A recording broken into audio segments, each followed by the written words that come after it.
ضروری ہے وہ میں نے آپ سے ضرور کرنی ہے۔ ایک آیت ہے قرآن پاک کی سورۃ بقرہ پہلا سپارہ آیت نمبر 120۔ اللہ تعالیٰ نے ایک حد بیان کر دی، فرمایا وَلَن تَرْضَىٰ عَنْكَ الْيَهُودُ وَلَا النَّصَارَىٰ حَتَّىٰ تَتَّبِعَ مِلَّتَهُمْ۔ فرمایا یہ یہودی اور عیسائی تم سے ہرگز راضی نہیں ہوں گے۔ یہ قرآن ہے اور سادہ ترجمہ تفسیر کی بھی ضرورت نہیں۔ یہ معاہدے کر لیں، محبت کے وعدے کر لیں، یہ تم سے راضی نہیں ہوں گے۔ کب راضی ہوں گے؟ حتی تتبع ملتہم، یہاں تک کہ تم ان کے دین کی پیروی کرنے لگ جاؤ۔ میرا جب پہلی دفعہ پاسپورٹ بنا تو میں نے سارا پڑھا، کتابیں پڑھنے کا شوق تھا شروع سے۔ اس کے ہر صفحے پہ لکھا ہے کہ سوائے اسرائیل کے، یعنی آپ پوری دنیا میں یہ سبز ہلالی پاسپورٹ لے کے جا سکتے ہیں، خبردار اسرائیل آپ یہ پاسپورٹ لے کے نہیں جا سکتے۔ یعنی اتنی نفرت کسی ملک سے کہ اس پر لکھ کے چھاپ دیا ہر صفحے پر کہ یہ پاسپورٹ سوائے اسرائیل کے ہر ملک کے لیے کارآمد ہے۔ میرا سوال ہے عرب کے ان لیڈروں سے جنہوں نے اسرائیل کے ساتھ معاہدہ کیا، مجھے بتاؤ تمہیں فلسطین کی بیٹیاں بھول گئی نا ساری کی ساری؟ تمہیں وہ ماں بھول گئی نا جو مسجد اقصیٰ کے دروازے پہ کھڑی ہو کے چیخیں مارتی تھی اور کہتی تھی کوئی علی کو خبر کرو کہ میری بچیاں قید میں ہیں؟ وہ بھول گئی؟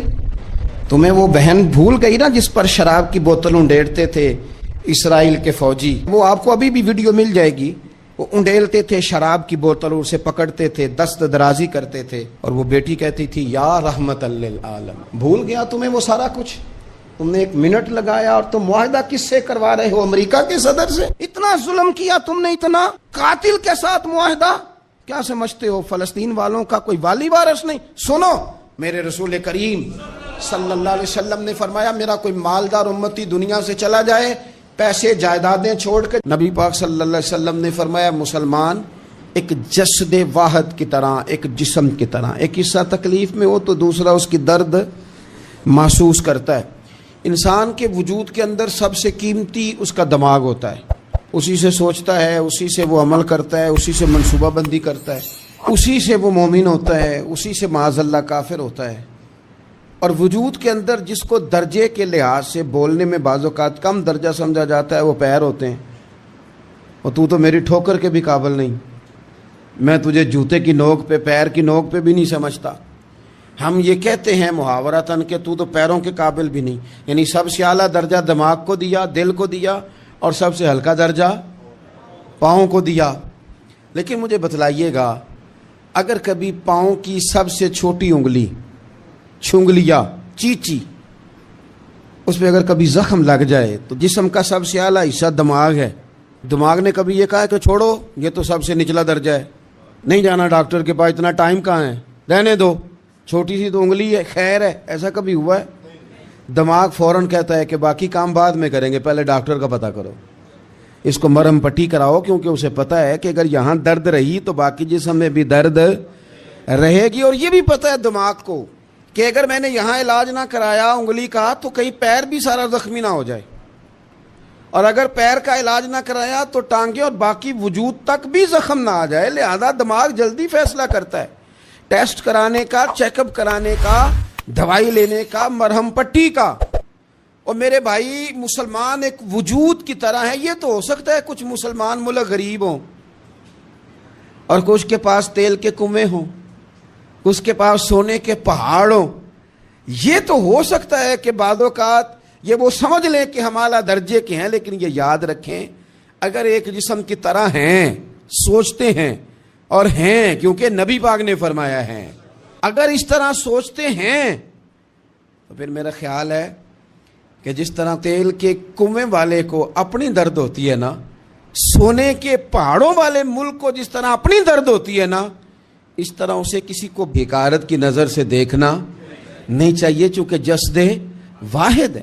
اور جسد واحد میں اگر کوئی درجہ بڑا بھی رکھتا ہو کہ جناب ہمارے پاس ایک بڑی جگہ ہے، متبرک جگہ ہے، ہم بڑے ہیں، تو آپ بڑے ہیں، لیکن بڑا دماغی یہ فیصلہ کرتا ہے کہ بھائی وہ چھوٹا سا پیر کا حصہ زخمی ہے، جلدی کرو علاج کراؤ، لیکن بڑے دماغ والا کہے کہ میرا گھر تو محفوظ ہے۔ معراج کی بات کرنے کا تو اب وقت آیا ہے، اس لیے کہ معراج کا سارا واقعہ تو مسجد اقصیٰ کے گرد گھومتا ہے۔ سبحان الذی اسریٰ بعبدہ لیلا من المسجد الحرام الی المسجد الاقصیٰ، حضور نے معراج کی رات مسجد اقصیٰ میں نماز پڑھائی تھی۔ اور ایک بار پھر سے طیبہ سے فلسطین میں آ، راستہ دیکھتی ہے پھر مسجد اقصیٰ تیرا۔ ایک بار حضور گئے تھے مکے سے مسجد اقصیٰ، اور پھر حضور فرماتے ہیں جب میں واپس گیا نا تو کفار نے جو کہ مسجد اقصیٰ دیکھی ہوئی تھی تو مجھ سے پوچھنا شروع کر دیا کہ مسجد اقصیٰ کی کھڑکیاں کتنی ہیں، دروازے کتنے ہیں، پلر کتنے ہیں۔ جب انہوں نے سوال جواب کیے تو حضور فرماتے ہیں کہ رب کریم نے مسجد اقصیٰ کو اٹھا کے میرے سامنے رکھ دیا، میں دیکھتا جاتا تھا، بتاتا جاتا تھا، کہہ لوں بات کر لوں۔ ایک دفعہ حضور مکے سے مسجد اقصیٰ آئے اور ایک دفعہ مسجد اقصیٰ میرے نبی کی زیارت کے لیے مکے گئی، حضور کی زیارت کے لیے مکہ شریف گئی۔ او میرے نبی تو صرف کسی چیز کی طرف ایک دفعہ دیکھ لیں تو وہاں رحمت کے پھول کھلتے ہیں۔ مسجد اقصیٰ کی طرف منہ کر کے 17 مہینے میرے نبی نے نماز پڑھی ہے۔ مسلمانوں پتہ ہی کوئی نہیں، ہماری خبریں ہی اور ہیں، ہمارا درد ہی اور ہے، ہمیں پتہ ہی نہیں بم کہاں برس رہے ہیں، ہمیں یہ خبر ہی نہیں۔ اور میں اس دور میں تقریریں کر رہا ہوں جہاں سوتوں کو جگانا نہیں پڑتا، جاگتوں کو جگانا پڑتا ہے۔ سیانے لوگوں کو سمجھانا ہمارے ذمہ لگ گیا، کیا کریں؟ اس قوم کو سکھانا پڑتا ہے جسے پتہ سارا ہے لیکن جان بوجھ کے آنکھیں ہماری بند ہیں۔ یہ مولوی کو بات کرتا تو لوگ کہتے دیکھو مولوی گالی دیتا ہے، لیکن اگر قائد اعظم محمد علی جناح کہے کہ اسرائیل امریکہ کی ناجائز اولاد ہے تو پھر تو تمہیں ہضم کر لینا چاہیے نا، پھر تو لبرل کو بھی ہضم ہونا چاہیے نا کہ قائد اعظم نے کہا ہے، اور اس ناجائز بچے کو تم نے اتنی طاقتیں دے دی کہ وہ مسلمانوں کے قبلہ اول میں نماز پڑھنے والوں کو بھی نہ بخشے۔ کہاں گئی تمہاری وہ انسانی حقوق کی بڑی بڑی تنظیمیں، کدھر گئی؟ اور میرا پاکستانی میڈیا سے بھی سوال ہے، چند دن پہلے سیالکوٹ میں ایک واقعہ ہوا، ناانصافی ہو گئی جی، ناانصافی ہو گئی جی ایک بی بی کے ساتھ، ہر بندے نے شور مچایا، بڑے بڑے طوفان اٹھتے ہیں، کیوں ہوا جی کیوں ہوا؟ تو مسجد اقصیٰ کی توہین ہو گئی تو پھر طوفان کیوں نہیں اٹھا؟ ٹاک شو کیوں نہیں ہوئے؟ بحثیں کیوں نہیں ہوئی؟ میں اس موم بتی مافیا کا کیا کروں؟ ان لبرل لوگوں کا کیا کروں؟ ان کے سپورٹروں ووٹروں کا کیا کروں؟ ان سیاسی جماعتوں کے کارکنوں کو کیا نام دوں کہ جو ان فضول بحثوں میں تو وقت ضائع کرتے ہیں، اور وہ مسجد اقصیٰ جس کے بارے میں میرے نبی پاک صلی اللہ علیہ وسلم سے ایک صحابیہ نے پوچھا تھا، یا رسول اللہ مسجد اقصیٰ میں نماز پڑھنا کتنا کو بہتر ہے باقی نمازوں کے مقابلے میں؟ تو حضور نے فرمایا 1000 گنا بہتر ہے۔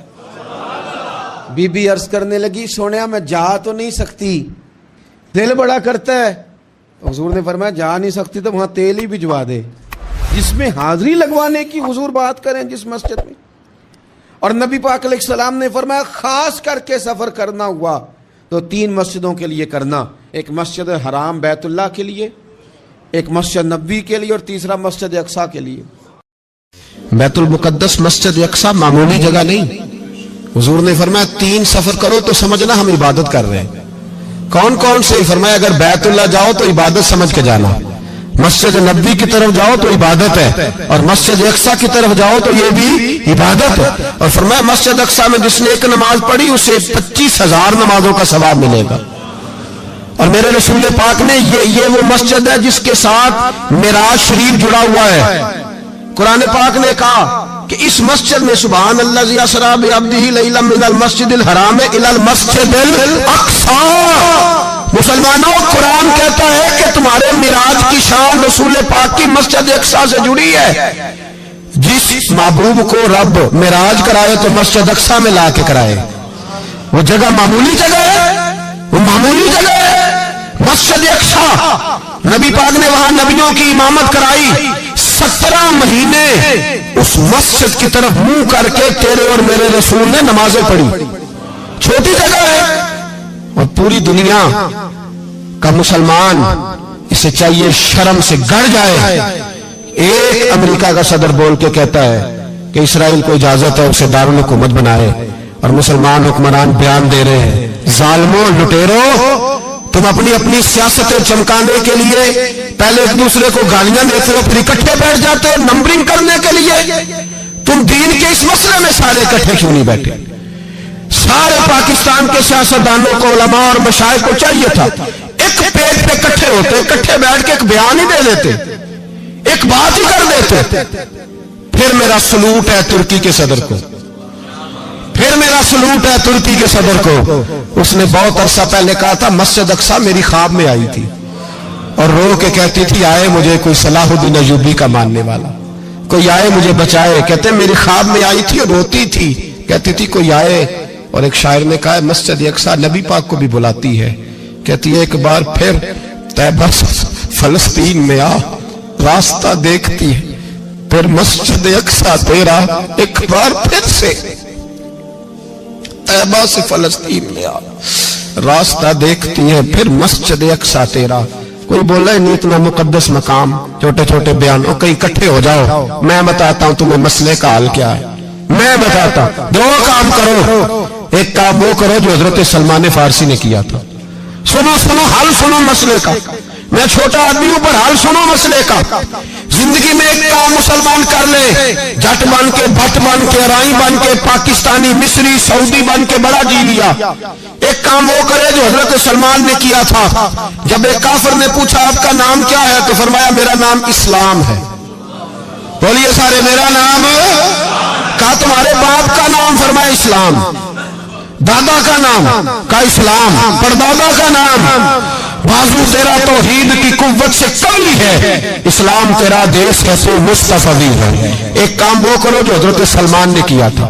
کافر جب پوچھے تو کہو ہم سارے اسلام ہیں. ہم سارے کیا ہیں؟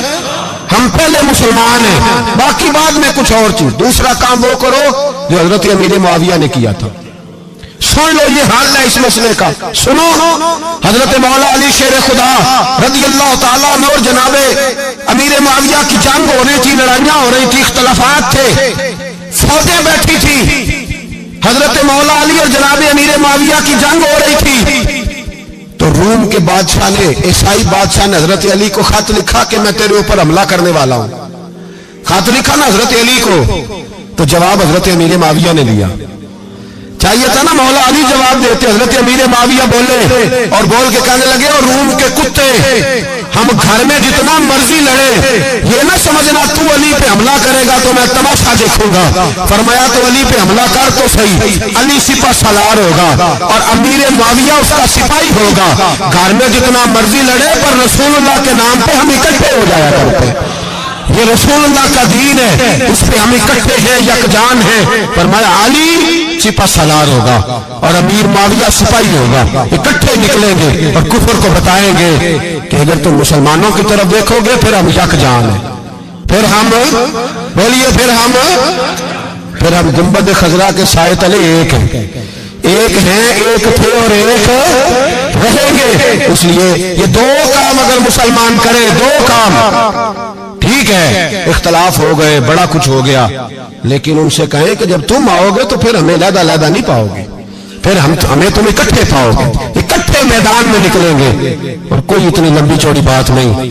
میں کیا کروں، میرا تو آئیڈیل بنتا جا رہا ہے طیب اردگان. عجیب بات ہے نا کہ اس کے پاس ایٹمی طاقت آپ سے کمزور ہے، آپ کی تگڑی ہے. اس کے پاس جو فوجی طاقتیں ہیں وہ اپنی جگہ پر، آپ کی فوجی طاقتوں کا لوہا مانتی ہے دنیا. لیکن پھر مجھے کہنے دو نا، میدان میں بندہ ایٹمی طاقت سے نہیں لڑتا، ایمان کی قوت سے لڑتا ہے. اور بول اٹھا ہے نا، کیا کر لیا اس نے اپنی پارلیمنٹ سے خطاب کیا ہے، مطالبہ ہے، علماء سے گزارش ہے، مشائخ سے گزارش ہے، ہر مکتبہ فکر کے آدمی سے گزارش ہے، علماء اور سیاستدانوں سے اپیل ہے کہ پارلیمنٹ کا مشترکہ اجلاس بلائیں. مشترکہ اس میں ہر سیاسی جماعت کا لیڈر بیٹھے اور اکٹھے بیٹھ کے ان کو یہ میسج دیں کہ بازو تیرا توحید کی قوت سے قوی ہے، اسلام تیرا دیش ہے تو مصطفی. اور ان کو بتائیں کہ ہزاروں قومیں وجود میں آئیں، بہر میں خشک و تر کے رشتے سے ہم نے بنیاد دوستی رکھی، یاد خیر البشر کے رشتے سے. مسلمان ہی نہیں ہوتا. صلاح الدین ایوبی اپنے خیمے میں بیٹھے تھے، ایک بی بی آ گئی، اس قبیلے کا کوئی شخص مسلمان نہیں ہوتا. بی بی آئی، آگے کہنے لگی میرے 4 بیٹے جنگ میں کھو گئے، چھوٹے چھوٹے بچے جنگ میں کھو گئے، مل نہیں رہے. فوجیوں کو حکم دے مجھے میرے بچے تلاش کر کے دیں. صلاح الدین ایوبی نے جھٹ پٹ سر پہ امامہ باندھا، نیزہ پکڑا، سینے بند باندھا، اپنے جبے کو سمیٹا اور باہر کہنے لگی تو کدھر جا رہا ہے؟ کہنے لگا میں خود تیرے بچے تلاش کر کے دوں گا۔ صلاح الدین چند سپاہی ساتھ گلی گلی نکلے، گلی گلی فجر کے نکلے، اثر ہو گئی، تھک گئے، 2 نمازیں صحرا میں پڑھی، جنگل کے اندر پہنچے تو ایک کونے میں 4 بچے ایک جگہ ڈرے اور سہمے ہوئے بیٹھے ملے۔ صلاح الدین ایوبی اٹھا کے لائے، ماں کو کہنے لگے تیرے بچے ہیں۔ نکلا اس لیے تھا کہ میرے نبی نے فرمایا بچے جدا ہوں تو ماں کو درد بڑا ہوتا ہے، اور میرے رسول نے فرمایا تھا جب جنگ کرنے جاؤ تو کھیت برباد نہ کرنا، فصلیں تباہ نہ کرنا، بچوں کو ماں سے جدا نہ کرنا۔ فرمایا میں سوچ رہا تھا تیرے بچے کہیں میری وجہ سے جدا ہو گئے تو مصطفیٰ کو جواب کیا دینا؟ فرمایا تیرے بچے ڈھونڈ کے لایا ہوں۔ بچے ماں کے پاس آنے لگے تو ماں نے بڑے بیٹے کے منہ پہ تھپڑ مارا۔ کہتا اماں کیا ہوا؟ کہنے لگے تو نے سنا نہیں کہ دشمن کے بچوں کی اتنی حفاظت کرتا ہے؟ میرے پاس نہ جا، اس کے قدموں میں بیٹھ جا۔ جس نبی کے غلام اتنے سچے ہیں وہ نبی کتنا سچا ہوگا۔ بنو قریظہ اور بنو نذیر 2 محلے تھے یہودیوں کے۔ یہودیوں نے بڑی عہد شکنی کی تو نبی پاک صلی اللہ علیہ وسلم نے ان کو بے دخل کر دیا، مدینے سے نکال دیا، مدینہ منورہ سے۔ یہودی نکل گئے مدینہ طیبہ سے، تو جب وہ نکل کے جا رہے تھے تو ان کے مکان، ان کے باغ، ان کی جائیدادیں بچ گئیں۔ نبی پاک علیہ السلام نے انصار مدینہ کو پہلے بلایا۔ جاگ رہے ہیں نا آپ لوگ؟ پیسے آتے کسی کو برے لگتے ہیں؟ اب تو یہ بھی حلال حرام کی تمیز بھی اٹھتی جا رہی ہے۔ جائیداد، باغ، مال، علاقہ خالی ہوا ہے، وہ چلے گئے، لوگ تو ڈھونڈتے پھرتے ہیں۔ اللہ خیر فرمائے، شاملہ جگہ ملتی نہیں ان شہروں میں، وہ کس کس نے نام کرا لی، کدھر گئی ہے کوئی خبر ہی نہیں، خالی جگہ پڑی ہے۔ میرے نبی پاک علیہ السلام نے پہلے انصار مدینہ کو بلایا۔ حضور نے فرمایا انصاریوں، بہت بڑی جائیدادیں یہودیوں کی، بنو نذیر اور بنو قریظہ محلے خالی ہو گئے، میرا دل کرتا ہے وہ تمہیں دے دوں، اس لیے کہ تم نے اپنے مہاجر بھائیوں کے ساتھ بڑا تعاون کیا، جائیدادیں تم نے دے دی ہیں، مکانات دے دیے ہیں، بڑا کچھ تم نے دیا ہے، میرا دل کرتا ہے وہ تمہارے نام کر دوں۔ تو انصار مدینہ کیا کہنے لگے یا رسول اللہ، دے تو ہم نے دیا ہے پر وہ بیچارے جھچکتے ہی رہتے ہیں، وہ جھچکتے ہی رہتے ہیں، کھل کے ہماری چیزیں استعمال نہیں کرتے۔ تو حضور ہم تو پہلے ہی انصار ہیں، ہمارے پاس بڑا کچھ ہے، آپ مہربانی فرمائے وہ سارا کچھ مہاجروں کو دے دے مہاجرین کو، ہمیں نہیں چاہیے۔ اب چلے گئے بات کر کے، میرے حبیب پاک نے مہاجروں کو بلا لیا، فرمایا بنو نذیر اور بنو قریظہ قبیلے کی جائیدادیں آئی ہیں، تمہارے پاس بظاہر جو چیزیں ہیں بھی وہ بھی انصار مدینہ کی ہیں، تو میرا یہ خیال ہے کہ وہ سارا کچھ تمہیں دے دیا جائے۔ ابو بکر صدیق رضی اللہ تعالیٰ عنہ کہنے لگے یا رسول اللہ صلی اللہ علیہ وسلم، ہمارے انصار بھائیوں نے ہمارے لیے دل تک کھول دیے ہیں، حضور انہوں نے ہر چیز بانٹ کے ہمارے سامنے رکھ دی ہے، ہم اتنے خرد غرض ہیں کہ سارا کچھ لپیٹ جائیں۔ کہ حضور ہمارے پاس جو مکان ہے وہ ہے، ہم کاروبار کر رہے ہیں، تجارتیں کر رہے ہیں، مزدوریاں کر رہے ہیں، ہم انشاءاللہ اور بنا دیں گے، آپ یہ ہماری طرف سے ہمارے انصار بھائیوں کو گفٹ کر دیں، آپ انہیں دے دیں۔ میرے حبیب کی آنکھوں میں آنسو آ گئے، میرے نبی پاک علیہ السلام رو پڑے، یا رسول اللہ آپ کیوں روتے ہیں؟ فرمایا تمہارا یہ بھائی چارہ قائم رہا تو اللہ اسلام کو بڑی قوتیں عطا فرمائے گا، اللہ طاقتیں دے گا اسلام کو، اگر تمہارا یہ رنگ قائم رہا، یہ انداز، میرے غلاموں تمہارے یہ طور طریقے، ایک بھائی کہتا ہے دوسرے کو، دوسرا کہتا ہے تیسرے کو۔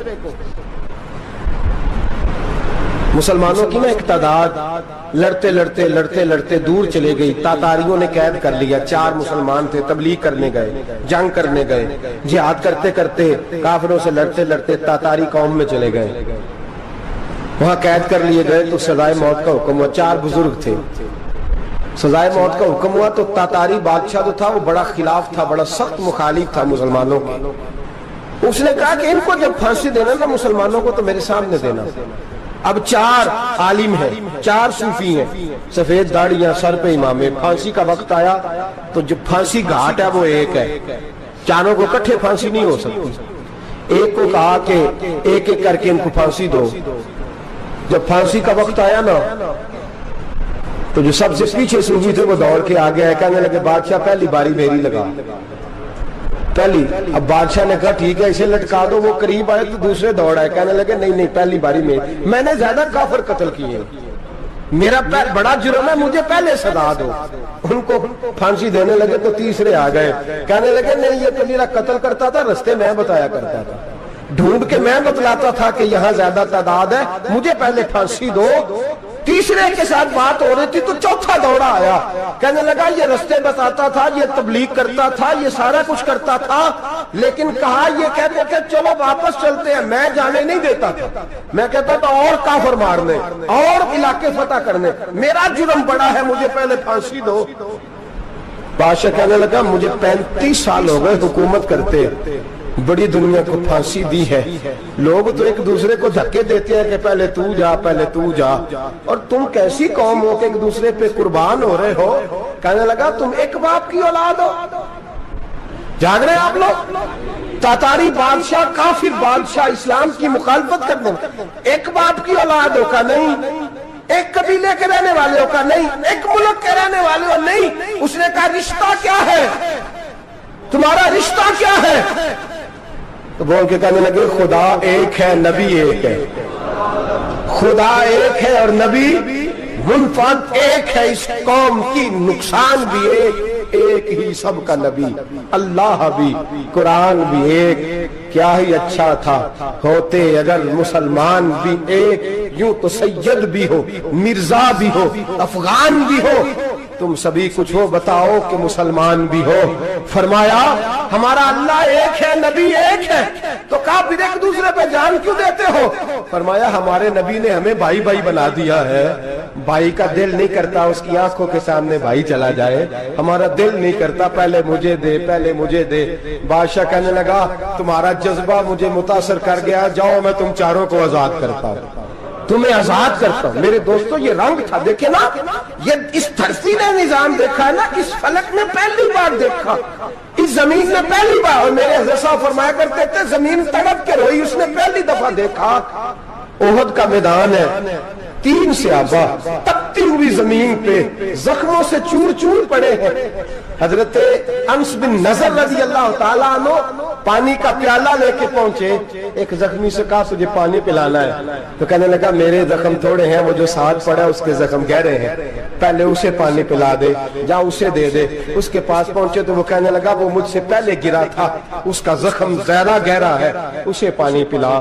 تیسرے کے پاس گئے تو کہنے لگا چوتھا تڑپ زیادہ رہا ہے، اس کی عمر زیادہ ہے، میں تو جوان ہوں برداشت کر لوں، بڑھاپے کی وجہ سے نڈال ہو گیا، پہلے اسے پانی پلا۔ چوتھا کہنے لگا 5ویں کے پاس جا، 5واں کہنے لگا 6 کے پاس جا۔ حضرت انس بن نضر کہتے میں رو پڑا، میں نے کہا محمد کے غلاموں، رسول نے تمہیں کیسا جذبہ دے دیا ہے، زبانیں پیاس سے باہر ہے لیکن تمہاری اخوت مرتے دم تک قائم ہے۔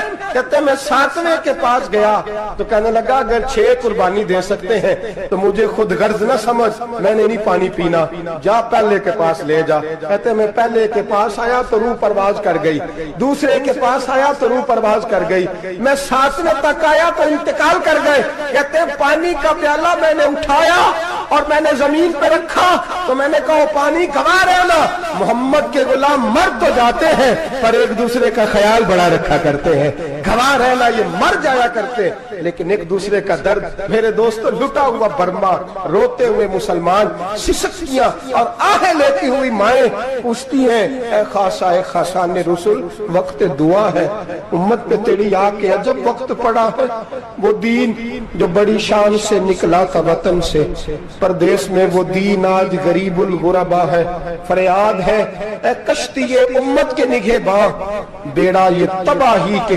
قریب آن لگا ہے۔ اور کیا خوبصورت جملے کہے تھے کہ نبی پاک صلی اللہ علیہ وسلم نے، حضور نے فرمایا تھا میرا مومن ایک جان کی طرح ہوتا ہے، ایک جان کی طرح ہوتا ہے، ایک کو تکلیف ہو جسم کے ایک حصے کو سارا حصہ پریشان ہوتا ہے، فرمایا یہ ایک مکان کی طرح ہے، ایک اینٹ دوسری اینٹ کو مضبوط کرتی ہے، فرمایا یہ مضبوط لوگ ہیں، یہ مضبوط لوگ۔ حضرت عمر فاروق کا زمانہ ہے، ایک آدمی نے سیری بھیج دی ایک گھر میں بطور تحفہ، قحط کا زمانہ تھا، گوشت ملتا نہیں تھا، جانور، ایک آدمی نے سیری بھیج دی ایک آدمی کے گھر میں، اس نے کیا کیا، اس نے اپنی بیوی سے کہا ہماری تو خیر ہے، ساتھ والا پڑوسی زیادہ غریب ہے، ادھر نہ بھیج دے، یہاں گندم امیر شہر کی ہوتی رہی خراب اور بچی کسی فقیر کی فاقوں سے مر گئی، کہا ساتھ والے پڑوسی کے گھر سے میں کئی دنوں سے بھوک کی آوازیں، وہاں بھیج دے۔ اس کے گھر گئی تو اس کی بیوی شوہر کو مشورہ دیتی ہے، کہتی ہے میرے بچے تو دلیر ہے، ساتھ والے کے چھوٹے ہیں، وہ گزارا نہیں، ادھر نہ بھیج دیں۔ ادھر گئی، ایک روایت ہے 7 گھر، ایک روایت ہے 21 گھر، 21 گھروں میں گھومتی ہوئی وہ شریف پھر پہلے کے گھر میں آ گئی، اور پہلا صحابی کہنے لگا صرف تو نے محمد کا کلمہ نہیں پڑھا، باقی 20 نے بھی پڑھا ہوا ہے، صرف تو نے ہی رسول اللہ سے یہ درس نہیں لیا، باقیوں نے بھی لیا ہے، اور صرف تیرے اندر ہی جذبہ اظہار نہیں، تو ہی صرف مسلمانوں سے پیار نہیں کرتی، سارے ہی پیار کرتے ہیں۔ وہ شریف پھر آ گئی، اب کیا کرنا ہے، اب کیا کرنا ہے؟ تو امام نبوی نے لکھا ہے، وہ کہنے لگی کرنا کیا ہے، پکاؤں گی میں اور کھائیں گے 21 گھر، پھر بھی اکیلے نہیں کھائیں گے، پکاؤں گی میں اور کھائیں گے 21 گھروں کے مطابق شوربہ پکا، اور پھر برتن میں ڈال کے وہ بی بی ایک ایک گھر کا دروازہ کھٹکھٹاتی ہے، کہتی ہے مصطفیٰ کے غلاموں نکلو باہر اور کھاؤ، اس لیے کہ جس نبی نے مجھے پیار کا حکم دیا اسی نے تمہیں بھی پیار کرنا سکھایا ہے، یہ رنگ چشم فلک نے سکھایا ہے۔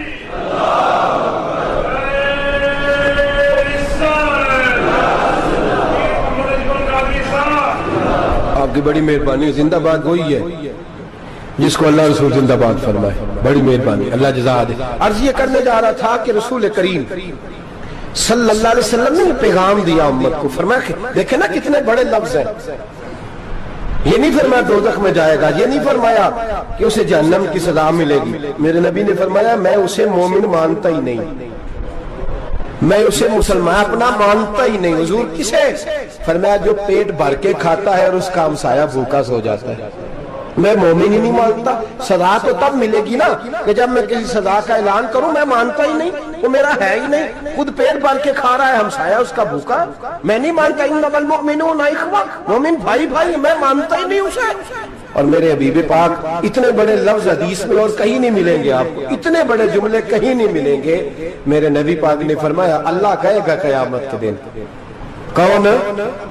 اتنے بڑے لفظ حدیثوں میں ملتے نہیں جتنے یہ ہیں۔ حضور نے فرمایا رب فرمائے گا بندے سے کہ میں تیرے پڑوس میں بھوکا تھا، تو نے مجھے روٹی کیوں نہیں کھلائی؟ کون کہہ رہا ہے؟ اللہ کہہ، میں بھوکا تھا تو نے روٹی نہیں دی، میں ننگا تھا تو نے کپڑا نہیں دیا، میں پیاسا تھا تو نے پانی نہیں پلایا، میں بیمار تھا تو تیمارداری۔ یا اللہ نہ تو کھاتا ہے، نہ پیتا ہے، نہ کپڑا پہنتا ہے، نہ تو بیمار ہوتا ہے، لا تاخذہ سنۃ ولا نوم، تجھے بیماری آتی نہیں، اونگ نیند نہیں آتی، میرے مالک تو میرے پڑوس میں تھا۔ تو حضور فرماتے ہیں رب فرمائے گا وہ جو بندہ تیرے پڑوس میں بھوکا تھا تو بندہ تو میرا ہی تھا نا، وہ جو بندہ تیرے پڑوس میں ننگا تھا تو بندہ تو میرا ہی تھا نا، وہ جو تیرے پڑوس میں پیاسا تڑپتا رہا تو وہ میرا ہی بندہ تھا۔ تو دوائی لینے جائے تو بڑے اسپتال میں اور اس بیچارے کو 20 روپے پرچی کے بھی میسر نہ آئے تو میرا ہی بندہ تھا۔ میرے دوست خیال کر اور یاد رکھ، یہ جو ہمسائے ممالک میں ظلم ہوتے ہیں، زیادتیاں ہوتی ہیں، ہمارے گھر کا پنکھا اچھا چلتا ہے، ہم جلوس اس وقت نکالتے ہیں جب ہماری لائٹ بند ہوتی ہے، ہم جلوس اس وقت نکالتے ہیں جب ہمارا ایسا جو ہمیں تنگ کرتا ہے، ہم اس وقت درد محسوس کرتے ہیں جب ہمارے گھر تک آگ آ جاتی ہے۔ یہ جو باہر آگ جل رہی ہے یہ تیرے گھر بھی آ سکتی ہے، یہ جو باہر فساد ہو رہا ہے یہ تیرے دروازے تک آ سکتا ہے۔ میرے رسول پاک نے ایک جان، مسلمان کو ایک جان قرار دیا۔ مجھے بتائیے انگلی کو کٹ لگ جائے، مسلمان ایک جان ہے نا، انگلی کو لگ جائے کٹ، دماغ کہتا ہے میں نے نہیں سوچنا اس کے بارے میں نے اس کے درد کو محسوس ہی نہیں کرنا، انگلی کی درد ہے، انگلی جانے اس کا کام جانے، ایسے ہی ہوتا ہے نا۔ بولے پیروں سے کہتے ہیں، انگلی کہتی ہے چل ڈاکٹر کے پاس، پیر کہتے ہیں نہیں میں نے نہیں جانا، انگلی کا کام ہے انگلی جائے، ایسے ہی ہے نا۔ دل سے کہتے ہیں تو تڑپ تھوڑا سا، انگلی کو درد ہے، کہتے میں کو تڑپوں، انگلی کا ماما، انگلی جانے اس کا کام جانے۔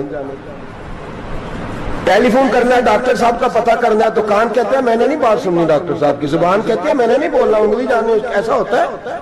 پیر احتجاج کرتے کہ میں نے ڈاکٹر کے پاس، میں کیوں چکر کھاتا پھروں ڈاکٹر کی دکان کی، انگلی کو درد ہے انگلی جانے، ایسا ہوتا ہے بھئی؟ میرے رسول پاک نے فرمایا مسلمان ایک جان ہے، تو درد برما کے مسلمانوں کو ہو رہا ہے تو پاکستانی کہہ رہے ہیں کوئی بات نہیں، وہ جانے ان کا کام جانے، ایک جان ہے نا، درد ہونا چاہیے، تکلیف ہونا چاہیے، پھٹے پہ باتیں ہوتی ہیں اس موضوع پہ۔ اسمبلی پہ گفتگو ہوئی ہے اس موضوع پہ؟ آپ کی صوبائی اسمبلی میں اس موضوع پہ بولی ہے؟ آپ کے کونسل اس موضوع پہ بولے؟ ہم تو اپنی اپنی سیاستیں، اپنے اپنے تماشے، اپنے اپنے چکروں میں لگے ہوئے. وہ دریا کے اندر سسکتے مسلمان، بنگالی کہتے ہیں ہمارے نہیں، برمی کہتے ہیں ہمارے نہیں، پاکستانی کہتے ہیں ہمارے نہیں، ترکی کہتے ہیں وہ کس کے ہیں؟ وہ کس کے ہیں؟ وہ اللہ کے بندے ہیں، محمد عربی کے غلام ہیں صلی اللہ علیہ وسلم. لیکن میرے دوستو، کیا ہمیں کیا غرض ہے؟ وہ جانے، ان کا کام جانے. یہ جب تیرے پیروں تک آگ آئے گی پھر تجھے پتا چلے گا یہ بڑی سخت آگ ہے. آج جس کافر نے برما پر عرصہ دراز تنگ کیا ہے، مسلمان تھوڑے تھوڑے مفاد لینے کی خاطر نا، بنو عباس اور بنو امیہ کی جنگ چل رہی تھی. بنو عباس جو تھے وہ غالب آ گئے، بنو امیہ جو تھے ان کی حکومت ختم ہو گئی. تو عیسائیوں نے بنو امیہ سے کہا کہ ہم تمہارے ساتھ تعاون کرتے ہیں، ہم تمہارے ساتھ تعاون کرتے ہیں اور بنو عباس پہ غلبہ پا کے تمہیں حکومت دلاتے ہیں. بنو امیہ بڑی جدوجہد کر رہے تھے بادشاہی کے لیے، لیکن انہوں نے کہا کہ ہم لڑ رہے ہیں، کوشش کر رہے ہیں، لیکن ہمیں کسی کافر کی مدد کی ضرورت نہیں. ہم جتنا مرضی لڑیں لیکن کافروں کے ہاتھ بنو عباس کو مروانے کو ہم تیار نہیں ہیں. ہمیں خبردار، تمہارا آپس کا معاملہ ہے، ہم خود نمٹ لیں گے، تمہیں اجازت نہیں دیتے تم اندر کودو اور کود کر کے تم فسادات پیدا کرو اور مسلمانوں کے اندر تقسیم کرو. میرے دوستو، مسلمان کو سوچنا چاہیے، سوچ بڑی رکھنی چاہیے. گھر کی جنگ سے نکل آ، اب بہو ساس کے جھگڑے سے باہر آ جا، اب محلے کی سیاست چھوڑ کے باہر کا سوچ. اب اسلام کو تیری حاجت ہے. اب پوری دنیا جب مسلمان کو دیکھے نا، فیس بک یوز ہوتی ہے، اس پہ نوجوان جب اسلام کی بات کرنے لگے گا، اس پر جب بڑا اسلام کی بات کرنے لگے گا، پوری دنیا میں پیغام جائے گا کہ مسلمان اب جاگنے لگا ہے، مسلم خابیدہ بیدار ہونے لگا ہے، اب اس کی آنکھیں کھلنے لگی ہیں، اب یہ اپنے مذہب کی بات کرتا ہے، اب یہ اپنے ملک سے، صوبے سے، برادری سے نکل کر بولتا ہے. اب یہ کہتا ہے کہ بازو تیرا توحید کی قوت سے قوی ہے، اسلام تیرا دیس ہے، تو مصطفی ہے. اب یہ بڑی سوچ رکھتا ہے، اب یہ عالمی بات کرتا ہے. میرے دوستو، ہمارا تو حال یہ ہے، امام اعظم ابو حنیفہ کا فتویٰ ہے، آپ فرماتے ہیں جو مولوی عالمی حالات سے باخبر نہ ہو وہ جمعے کی تقریر نہ کرے، وہ مسلمانوں کی رہنمائی نہیں کر سکتا. عالمی حالات سے جو خبردار نہ ہو، تو جس کو چھٹی ہو جائے، تو نے ختم نہیں پڑھا، دوڑ جا مسجد سے، تو ختم نہیں پڑھتا ہمارے، تجھے پتہ ہی نہیں تو کہاں رہتا ہے، بھاگ جا. وہ عالمی حالات پہ بات کرے گا کیونکہ بیچارے کو جو پتا میری سویرے چھٹی ہو جانی. سیاست کا لفظ چھیڑا نہیں تو میں گیا نہیں.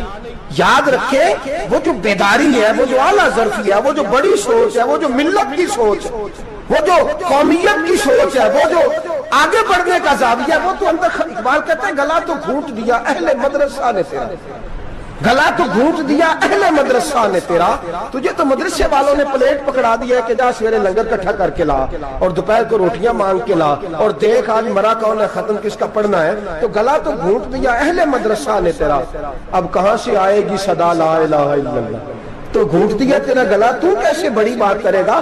بڑی بات کے لیے بڑی سوچ چاہیے، بڑی تگودو چاہیے، بڑی کوشش چاہیے، بڑا حوصلہ چاہیے. مسلمان چھوٹی چھوٹی لڑائی میں، چھوٹی چھوٹی جنگ میں، ایک دکاندار دوسرے دکاندار سے لڑ رہا ہے، گلی والا دوسری گلی والی سے لڑ رہا ہے، محلے والا محلوں پہ اعتراض. ایک شہر میں رہنے والے میں نے دوسرے محلے پہ اعتراض کرتے دیکھے. یقین کریں، ایک شہر میں رہنے والے، علاقے میں بسنے والے کہتے ہیں بھائی توبہ ہے، اس محلے تو اللہ ہی بچائے. لا حول ولا قوت. وہ جو تقسیم در تقسیم کی سوچ ہے، اس نے چھوٹے چھوٹے ٹکڑوں میں مسلمانوں کو بانٹ دیا ہے. چھوٹی چھوٹی تقسیم ہے، چھوٹا چھوٹا ہمارا مزاج ہے، چھوٹی سوچ ہے. بڑی سوچ کی بات سنیے. صلاح الدین ایوبی، جاگ رہے ہیں نا آپ لوگ؟ تو آخر حضرت صاحب ایڈی وڈی گل چھیڑ چھڑی ہے، یہ مطلب ہی کون نہیں. کنے برما جانا ہے تو کنے مدد کرنی ہے. میں تو بھائی فریضہ سر انجام دے رہا ہوں. میرے نبی نے فرمایا برائی کو یا ہاتھ سے بدل، ہاتھ سے نہیں بدل سکتا تو زبان سے تو بولنا. تو میں معذور ہوں، کمزور آدمی ہوں، ہاتھ سے بدلنے کی طاقت نہیں رکھتا، تو دوسرے درجے پہ تو مجھے عمل کرنے دو نا.